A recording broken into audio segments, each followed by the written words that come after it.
Atos capítulo 9, versículo 6, diz assim a palavra do Senhor.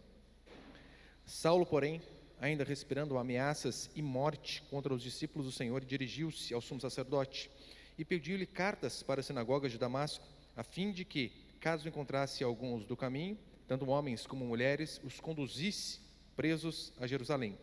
Mas, seguindo ele de viagem e aproximando-se de Damasco, de repente, uma luz resplandecente, vinda do céu, o cercou. E caindo por terra, ouviu uma voz que lhe dizia: Saulo, Saulo, por que me persegues? Ele perguntou: Quem és tu, Senhor? O Senhor respondeu: Eu sou Jesus, a quem persegues. Mas levanta-te, entra na cidade, lá te será dito o que precisas fazer. Até aí tá bom, olha para cá, por favor. Sabemos que, de fato, toda conversão é importante, sem sombra de dúvida. Toda conversão é uma vida, toda conversão é um fruto para a glória de Deus. Eu pensei em dar o nome dessa pregação aqui em a conversão mais importante para o cristianismo. Não sei se eu estaria errando dando este nome, mas eu coloquei, a conversão de Paulo. Mas, sem sombra de dúvida, a conversão de Saulo foi um marco para a igreja. Foi um diferencial para a igreja. Não que ele era melhor que os outros, claro que não. Ele mesmo se vê como o pior dos pecadores. Mas foi de fato uma conversão que mudou os rumos da igreja. Algumas vezes, aqui antes do capítulo 8, nós vemos o nome de Saulo sendo mencionado na Escritura. Nós vemos, por exemplo, falando que no capítulo 8, ele estava segurando as túnicas daqueles homens, daqueles fariseus que estavam apedrejando Estevão até a morte. Saulo estava ali e consentia naquilo que aqueles homens faziam. No capítulo 8 nós vemos que este mesmo Saulo levanta uma ferrenha perseguição contra quem? Contra os cristãos, a ponto de entrar nas casas e arrastar homens e mulheres para fora, para serem julgados, para quem sabe serem mortos. Ou seja, de fato uma fera selvagem que estava preocupado apenas em dilacerar cada um de seus oponentes, até que ele tem um encontro com Jesus Cristo e a história deste homem, do cristianismo, ela é mudada. 3 vezes pelo menos nós vamos ler aqui no livro de Atos, se Deus permitir, até o capítulo 28, nós estamos começando o capítulo 9 hoje. 3 vezes é relatado o testemunho da conversão de Saulo. Alguns têm alguns detalhes a mais, outros a menos. Eu vou tentar me ater neste daqui de hoje, mas é claro, vou fazer algumas citações daqueles outros relatos. 3 vezes aqui no livro de Atos é relatada a conversão deste homem, para que aí eu e você já possamos ver a importância que foi este evento, que foi algo extremamente relevante para o desenvolvimento da igreja, para a evangelização do mundo moderno e, é claro, também para a formação da Bíblia. Haja vista que Paulo escreveu mais da metade do Novo Testamento, quase que 2/3. Então é óbvio, como eu disse no início, toda conversão é importante, mas aqui estamos diante de um marco para a igreja. Eu quero passar alguns princípios aqui. O primeiro é o seguinte: não há pecador impossível para Deus. Acompanhe comigo de novo, por favor, o versículo 1 e o versículo 2. Saulo, porém, ainda respirando ameaças e morte contra os discípulos do Senhor, dirigiu-se ao sumo sacerdote e pediu-lhe cartas para a sinagoga de Damasco, a fim de que, caso encontrasse alguns do caminho, tanto homens como mulheres, os conduzisse presos a Jerusalém. Saulo, ele era alguém que estava preocupado em destruir a igreja. Eu sei que, Saulo, depois você vê chamando de Paulo, por vezes eu vou trocar os nomes aqui, mas quero dizer a mesma coisa. A diferença básica é que Saulo era o seu nome hebraico, e como ele era alguém que tinha cidadania romana, ele também usava o seu nome Paulo, e por conta dele ir aos gentios, depois nós sabemos ele ser chamado de Paulo, mas Saulo e Paulo é o mesmo. Mas aqui no versículo 1 é dito que ele ainda respirando ameaças e morte, ou seja, era alguém que não parou de perseguir a igreja, era alguém que de fato estava ali com a faca nos dentes, querendo destruir aquele povo. Ele acreditava de todo o seu coração que o cristianismo era uma seita perigosíssima, e seu líder maior era Jesus Cristo, a quem tinha sido morto. Jesus era o chefe desses homens. Saulo, lembrando, ele era do grupo religioso mais severo de sua época. Saulo, ele era fariseu, ele foi educado, criado aos pés de Gamaliel, ele achava de todo o coração que ele estava fazendo um favor a Deus ao eliminar os cristãos, ao dar votos para que aquelas pessoas morressem, homens, mulheres, crianças, todos. Ele achava que ele estava fazendo um favor a Deus, ele era sincero nisso. Só que sabemos, ele era sincero, ele tinha zelo, mas era um zelo sem entendimento, coisa que ele mesmo vê, e depois ele diz que muitos de seus patrícios, de seus compatriotas, também tinham o mesmo zelo, sem entendimento. Você percebe que a sinceridade, ela é importante, claro que é. Só que a verdade, ela é mais importante do que a sinceridade. Não adianta você dizer assim, olha pastor, eu fiz tal coisa, mas eu fiz com um coração sincero, porque eu acreditava que era certo. Ótimo, eu não desconfio da sua sinceridade. A questão é verdade aquilo que você fez? Aquilo que você acreditou? É verdade aquilo que você crê?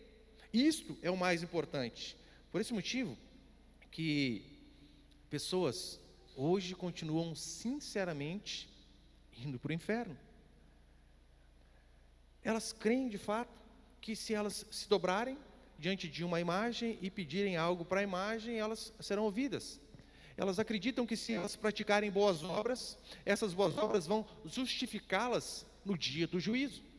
E elas acreditam com um coração sincero, mas estão sinceramente perdidas. Você consegue ver a importância do Evangelho chegar aos nossos parentes, vizinhos, amigos, pessoas que por vezes são sinceras naquilo que fazem, mas não acreditam na verdade.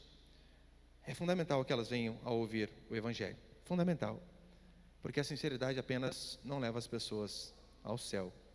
Saulo aqui ele pede autorização àqueles líderes para ir a 200 quilômetros de distância, a cavalo, para chegar a Damasco. Gente, 200 quilômetros hoje, de carro, vai pelo menos aí, acho que umas 2 horas, 2 horas e 20, por aí. Saulo, ele estava com tanto sangue no olho, que ele vai 200 quilômetros a cavalo, a Damasco, simplesmente para perseguir as pessoas do caminho. Flávio José, que é um historiador judeu, ele vai dizer que um dos motivos que Saulo talvez tomou este caminho foi porque ele descobriu que ali em Damasco havia um grande número de prosélitos, novos convertidos do judaísmo ali, que estavam migrando para o cristianismo. Então Saulo, querendo destruir a igreja justamente no começo, porque óbvio, qualquer pessoa sabe, é muito mais fácil você dominar um tigre pequenininho, agora depois que ele fica grande não temos mais força. Saulo, bem provavelmente sabendo disso, queria destruir a igreja justamente no começo. É a primeira vez que nós vemos aqui, no versículo 2, a igreja, ou melhor, o cristianismo sendo chamado de caminho. Provavelmente fazendo uma referência que ela fala de Jesus Cristo, lembra? Eu sou o caminho, a verdade e a vida. Então, o cristianismo começou a ser conhecido também como caminho. E é interessante fazermos uma diferenciação fundamental aqui, porque no versículo 3 vai dizer assim: mas seguindo ele de viagem, aproximando-se de Damasco, de repente uma luz resplandeceu vinda do céu e o cercou. De fato, o que aconteceu ali foi Jesus aparecendo a Paulo, aparecendo. E em Atos capítulo 22, que vai relatar essa mesma história, vai dizer que o horário se aproximava do meio-dia. Agora vocês imaginem, meio-dia, o sol a pino, diz a escritura que uma luz brilha ao ponto de ofuscar Paulo, Saulo ainda, o ofusca. Uma luz, Jesus Cristo ofusca o sol ao meio-dia. Devia, de fato, ter sido algo sobrenatural, totalmente incomum. E é fundamental que eu e você venhamos fazer uma pequena distinção, a distinção entre aparição e visão. Por quê? Numa visão, coisa que nós vemos na Bíblia, como por exemplo Apocalipse, revelação, numa visão, somente a pessoa que tem a visão vê. Por vezes as coisas acontecem na mente dela, e a Escritura cita um exemplo. Daniel capítulo 10, versículo 7 diz que Daniel tem uma visão do anjo Gabriel, e ele diz assim: só eu vi, os homens que comigo estavam, nada viram. Ou seja, foi algo específico ali para Daniel. Agora aqui no caminho de Damasco foi diferente, não foi uma visão, foi uma aparição. Jesus Cristo de fato apareceu apareceu a Saulo. Isso, inclusive, é uma das marcas de seu apostolado. Porque ele vai dizer que para ser apóstolo, ele diz: não sou eu apóstolo? Não vi a Jesus Cristo? Ele coloca como condição para ser apóstolo ver, não é ter visão. Ver a Jesus Cristo. Paulo, portanto, viu Jesus Cristo em seu corpo, ressurreto, glorificado. Tanto é que ele vai dizer assim em 1 Coríntios: depois de todos, apareceu também a mim, como um nascido fora de tempo. Dando indícios ali que esta aparição de Jesus em corpo glorificado para as pessoas, que os apóstolos viram, Paulo foi o último que viu aquilo ali, depois não se teve mais. Ah, pastor, mas eu conheço pessoas, fulano, que diz que teve uma visão de Jesus Cristo. Eu não desconfio disso. Isso é particular da pessoa. E pode ter acontecido? Claro que pode, não estou aqui para debater uma experiência da pessoa. Mas com Paulo, que foi algo visível, notório, Cristo apareceu, uma aparição incomum. E a conversão de pessoas, como aconteceu de Paulo, conversão de pessoas inesperadas, em momentos inesperados, porque se tinha uma coisa que Paulo não pensava, era em se converter àquela seita que ele estava perseguindo. Ah, de jeito nenhum. Saulo, ele não tinha ideia do que aconteceria, tanto é que no começo do versículo 3 diz, né? Mas seguindo ele de viagem, aproximando-se de Damasco, de repente, algumas versões dizem assim, de súbito, ou seja, algo que acontece sem o controle do ser humano. Alguns estudiosos da vida de Paulo, eles vão dizer que, né, eles começam a caminhar para o lado mais psicológico ali, eles vão dizer que Paulo era alguém que já estava descontente com o judaísmo, era alguém que já não se preenchia mais com o judaísmo, e era alguém que estava procurando se satisfazer em outras religiões, em outras crenças. E então, quando ele tem esse clarão e tem essa visão, essa aparição no caminho de Damasco, o que acontece é que ele descobre que aquela seita a qual ele perseguia era de fato a verdadeira. Mas é claro, isso vai contra o relato. Não há nenhum indício de que Paulo estava descontente, infeliz com o judaísmo, que ele procurava preencher o seu vazio existencial em algo. Não, é algo que aconteceu de repente. E veja, Deus não precisou de autorização de Paulo para entrar na vida dele. Não é isso que muitas vezes dizem? Jesus está batendo a porta, abra. Não, não é esse o contexto de Apocalipse. Em relação à conversão, Deus não precisa de autorização. Deus faz igual o Bope invadindo casa em favela, entra sentando o pé. Paulo não teve opção. Jesus entrou derrubando tudo. E é detalhe importantíssimo, só Jesus Cristo tem o poder de fazer isso. Entrar na vida de uma pessoa, de repente mudá-la, a ponto das pessoas olharem e dizerem: calma aí, você não era o fulano que até certo tempo atrás fazia isto e aquilo? Você não era uma fulana que tinha uma vida toda libertina? Como assim você está fazendo algo diferente? Por esse motivo que há esperança para mim e para você. Por que eu disse isso, né? Não há pecador impossível para Deus. Se tinha alguém que era totalmente impensável de se converter, era Saulo de Tarso. Talvez algumas pessoas poderiam olhar para qualquer outro religioso ali e dizer: olha, esse aqui até tem um pouquinho meio jeito de cristão. Você já se deparou com alguma pessoa assim, a ponto de você olhar para ela e com o seu julgamento natural você dizer: esse aí na igreja? Ah, esse aí eu não sei não, aí. Esse não dá. Tadinho, o Thiago não está aqui para falar mal dele hoje, mas vou falar, aproveitar que ele não está aqui. Eu lembro, tadinho, meu primo está trabalhando, eu falando dele aqui. Eu lembro quantas vezes eu estava lá no Rio Grande do Sul com ele, e eu olhava: gente, ele é ímpio demais, não é possível que isso aqui converte. Será? Depois, mandei lá falar para ele que eu falei: não, dá. Eu dizia: não é possível. Eu sei que eu sou ruim, mas esse aqui é pior que eu. Esse aqui não dá. Mas calma aí, se teve jeito para Saulo, perseguidor da igreja, voraz perseguidor do cristianismo, se teve jeito para nós, por que não pode ter jeito para o seu marido, para a sua esposa, para o seu filho perdido nas drogas, para a sua filha perdida na prostituição, para pessoas que estão até o tutano na idolatria? Ora, se houve jeito para nós, se houve jeito para Saulo, há jeito para qualquer pessoa. Por este motivo, não devemos desistir de orar por conversão, por salvação, porque para Deus não há impossíveis, não há pessoa tão difícil que Deus não tem o poder de quebrantar corações. Se Saulo se converteu, meu irmão, seu pai, sua mãe, seu filho, sua filha, seu marido, sua esposa, é fichinha para Deus. Esses dias tinha uma irmã conversando aqui com a minha esposa, e ela falando dos problemas, da dificuldade que ela passa com o marido, porque só ela é cristã, o marido não, se converteram, né? Os dois eram ímpios, aí de repente ela converteu e o marido não.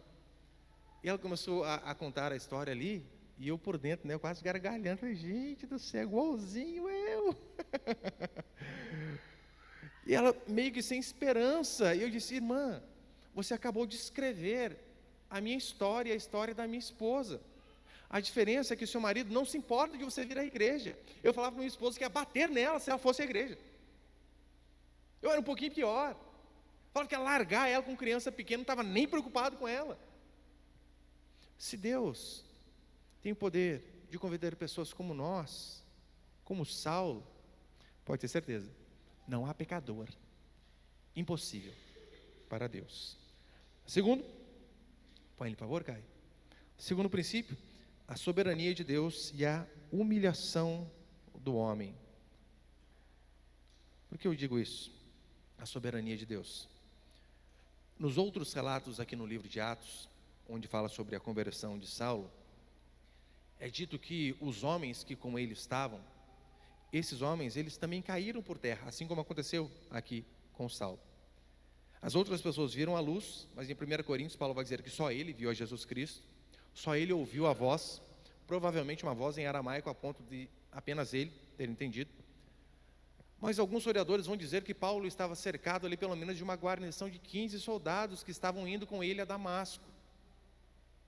E então, acontece este evento, aproximadamente 15 pessoas, e não diz a Escritura que todos se converteram, não diz que todos foram salvos, mas diz que este evento aconteceu para que Saulo fosse salvo, apenas ele, não fala nada sobre as outras pessoas.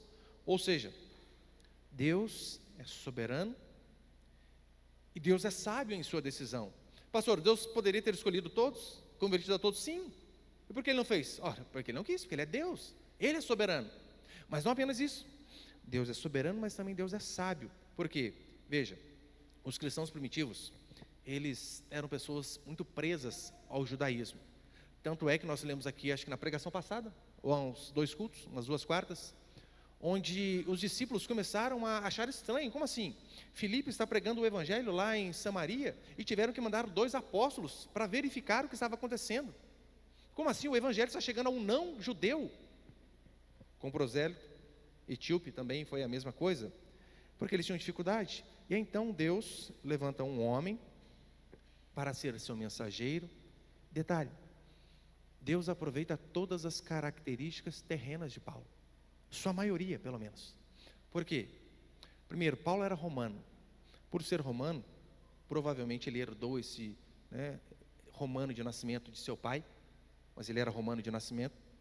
Ele devia ser alguém versado no latim, alguém que poderia testemunhar a todo o império. E de fato foi isso que Paulo fez. Pregou às autoridades romanas, não apenas era romano. Paulo era um cidadão que não era da Palestina, porque Tarso, da Cilícia, ficava um pouco mais isolado.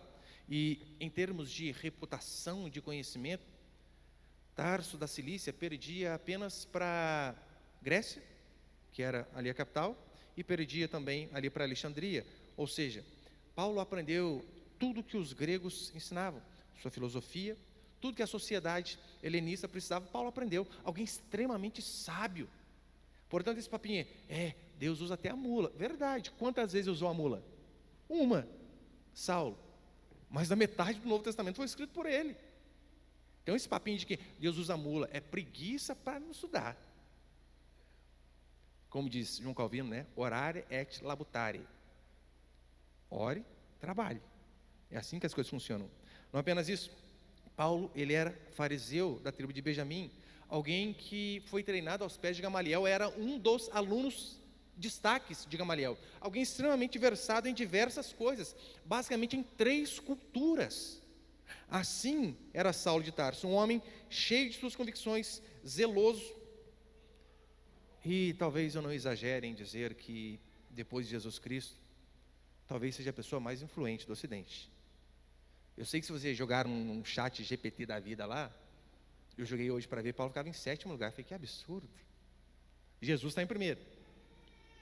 Mas coloca Buda, Confúcio antes dele. Eu falei, não. Quantas pessoas hoje não são impactadas pelas cartas de Paulo? Não por Confúcio e tantos outros. Claro que não. Um dos sinais de que alguém, de fato, é alcançado por esta graça e misericórdia a qual alcançou Paulo, a Escritura vai ser taxativa em dizer que é o quebrantamento, arrependimento. É isso que nós veremos, por exemplo, daqui em diante na vida de Paulo e também em suas outras epístolas. Alguém extremamente quebrantado, alguém extremamente humilde, porque o cristianismo ele vai na contramão da arrogância. Porque o cristianismo ele é tudo menos confiar em si. Achar que se pode fazer as coisas na força de seu braço.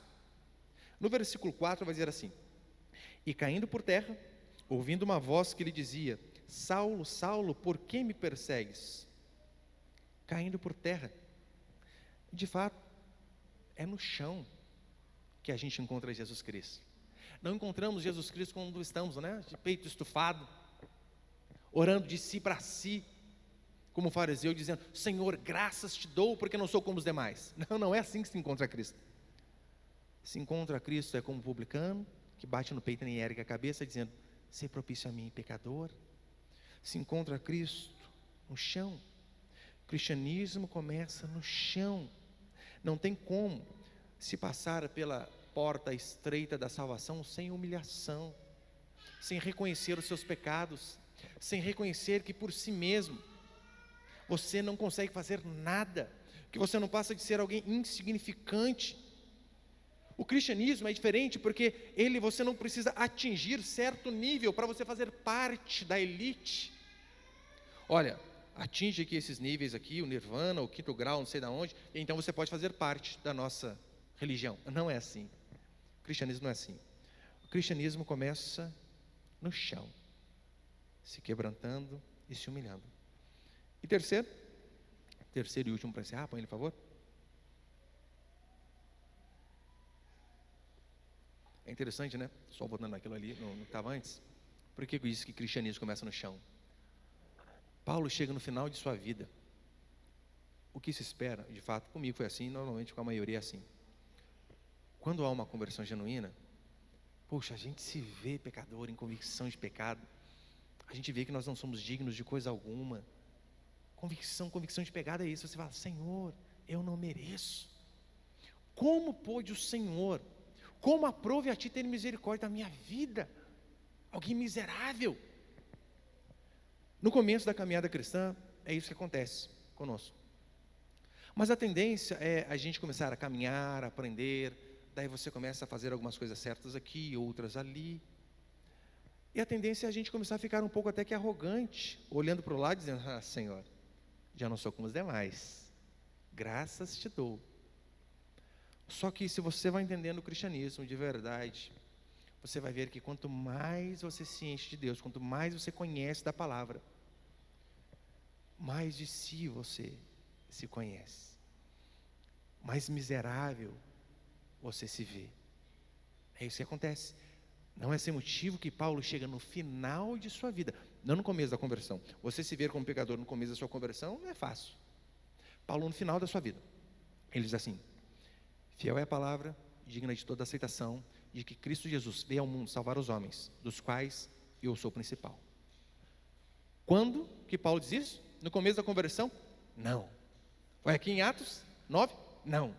No final de sua vida, depois de 3 viagens missionárias, depois da viagem a Roma, depois de ter sofrido e muito pelo cristianismo, depois de ter sido apedrejado, depois de ter passado por naufrágio, depois de tentarem matá-lo de tudo que é jeito, depois de todo o sofrimento, Muitos historiadores vão dizer que quando Paulo diz assim, né, trago no meu corpo as marcas de Cristo, alguns diziam que onde Paulo chegava, a sua credencial não era explicar quem ele era, os cargos que ele tinha, por conta dos açoites que ele passou. Lembra da paixão de Cristo, aqueles 40 açoites que Jesus passou, aquela quarentena?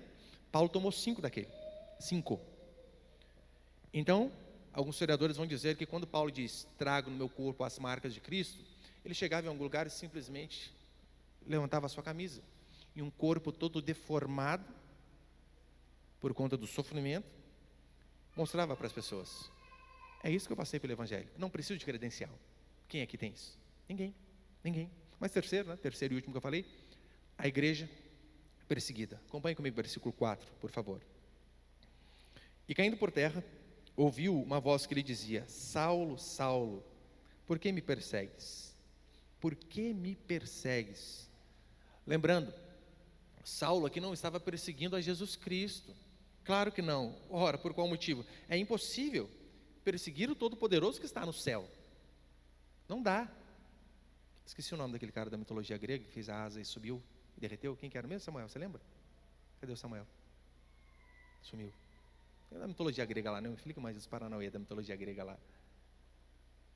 Não tem como você perseguir a um Deus Todo-Poderoso que está no céu.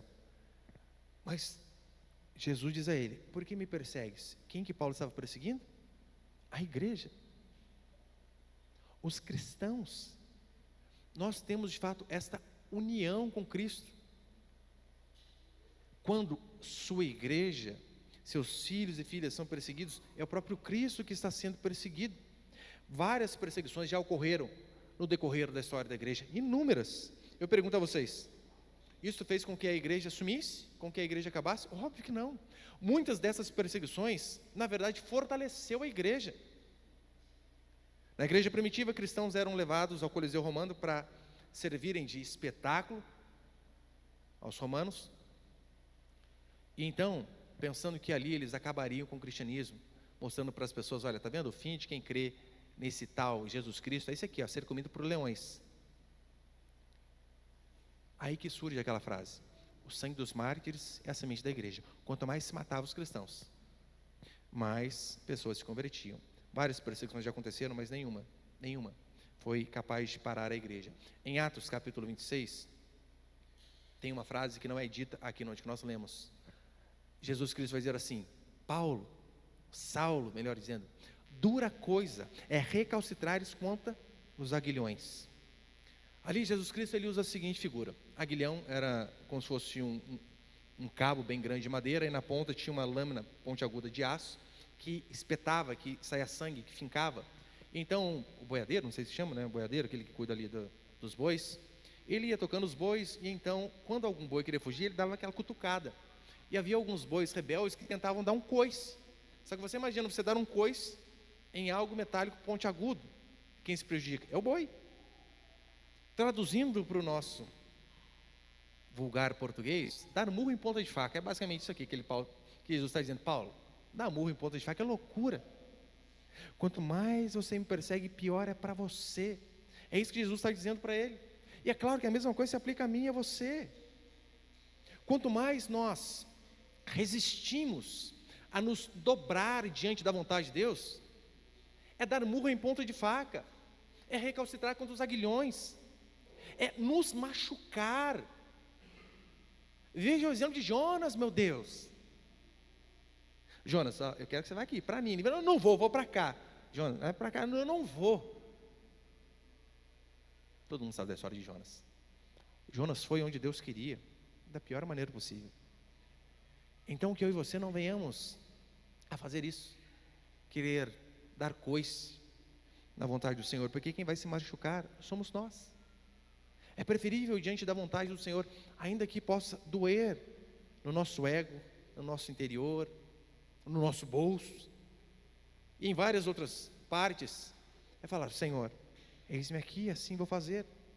Aí no versículo 5, já estou encerrando, o versículo 5 diz assim, ele perguntou, quem és tu, Senhor? O Senhor respondeu, eu sou Jesus a quem persegues.